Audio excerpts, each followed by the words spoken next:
This morning, 3 defendants were convicted of committing federal hate crimes in connection with the murder of Ahmaud Arbery. On February 23, 2020, Mr. Arbery was targeted, chased, shot, and killed while running on a public street. Today, a jury of the defendant's peers unanimously found beyond a reasonable doubt that the defendants acted because Mr. Arbery was black. The defendants' actions and the racism that fueled them have inflicted enduring trauma on Mr. Arbery's family, his friends, his community, and communities across the country. My heart goes out to his parents, Ms. Wanda Cooper Jones and Mr. Marcus Arbery Sr., for the unimaginable loss they have endured. Upon its founding, after the Civil War during Reconstruction, the Justice Department was tasked with bringing to justice those who used terror and violence to prevent black Americans from exercising their civil rights. The white supremacists who carried out those acts assumed that they could operate outside the bounds of the law. Modern federal hate crime laws have enhanced the Justice Department's authority to prosecute violent acts motivated by bias. Throughout our history and to this day, hate crimes have a singular impact because of the terror and fear that they inflict on entire communities. The Justice Department does not investigate or prosecute people because of their ideology or the views they hold, no matter how vile. But the Justice Department does have the authority and will not hesitate to act when individuals commit violent acts that are motivated by bias or hate.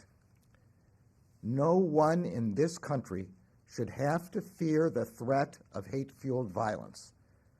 No one should fear being attacked or threatened because of what they look like, where they are from, whom they love, or how they worship. And no one should fear that if they go out for a run, they will be targeted and killed because of the color of their skin. The Justice Department has a legal obligation to prosecute hate crimes, and as Americans, all of us have a moral obligation to combat the hatred and bigotry that motivates those crimes.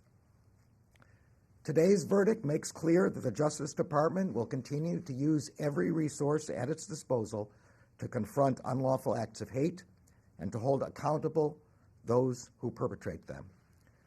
I want to thank the members of the Civil Rights Division, the United States Attorney's Office for the Southern District of Georgia, and the FBI for their work on this case.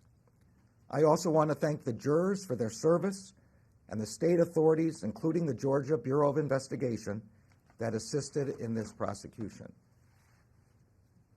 Although we welcome the jury's verdict, the only acceptable outcome in this matter would have been Mr. Arbery returning safely to his loved ones 2 years ago. His family and his friends should be preparing to celebrate his 28th birthday later this spring, not mourning the 2nd anniversary of his death tomorrow. Ahmaud Arbery should be alive today. Thank you. I'll take a few questions. Attorney General, if I may switch gears to Ukraine, what can the Department of Justice specifically do to help the Biden administration with this situation in Ukraine? Then I have a follow-up on Ukraine. Well, as you know, the Justice Department has both law enforcement and intelligence responsibilities, and we are members of the National Security Council. And that's all I can say about it right now. There are reports that there are videos that are coming from that part of the world that are fake, that are doctored. Does the Justice Department have a responsibility to legally investigate something that could change the outcome? I mean, you're briefed on some of this stuff.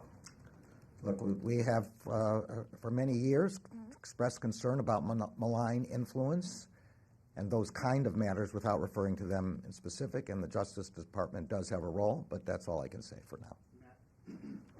Wanda Jones, who you mentioned, said at a press conference after this verdict that was in that essentially justice was served because the family pushed in court to have a judge reject this plea deal. That's the only reason justice was served. What's your response to that? And then on a sort of unrelated topic, last week the National Wait, can we do one question? Yeah, let's start with that. Thank you.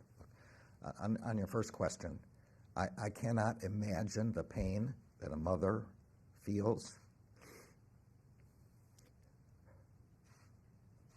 to have her son run down and then gunned down while taking a jog on a public street. My heart goes out to her and to the family. That's really all I can say about this. If I could ask an unrelated question. Last week, the National Archives revealed that it found classified information in 15 boxes of documents stored at Mar-a-Lago. Is the Justice Department investigating to determine how that classified information got there and who might have accessed it? So as the archivist said in a letter that was sent to the Congress, the National Archives has informed the Justice Department of this and communicated with it. And we will do what we always do under these circumstances, look at the facts and the law and take it from there. What does that mean, you're investigating? What do you mean what you always do? Oh, yeah, hi. Thanks for doing this press conference. Sure. Last July, the Justice Department had there was a research report that went out which said that over the past 2 decades, the DOJ has declined to prosecute 82% of the people who are suspected of hate crimes. Why is this case today differently? Why is it, what does this case say about your path going forward? Why has it been so difficult in the past to secure convictions? And also, do you think now in hindsight that entering into a plea in this case would have been a mistake in light of today's victory? And then I have one other question after that. That's a threefer. Your second one was just asked over here, and you can write down the same answer I gave on that one. On the first question, look, every case is decided on its own merits. We've done a number of hate crimes prosecutions already in the last 2 years, and we will continue to bring those cases where we have the facts and the law on our side. Now you have a third question. Does the Justice Department have any concerns with, just hypothetically, bringing charges against a former president, which has not been done before? Is that something on the table? Yeah, so A, I don't answer hypotheticals, and B, I can't make any comments about whether we have investigations or not. This is our standard practice to not answer those kinds of questions. Okay. Thanks, everybody. Thank you.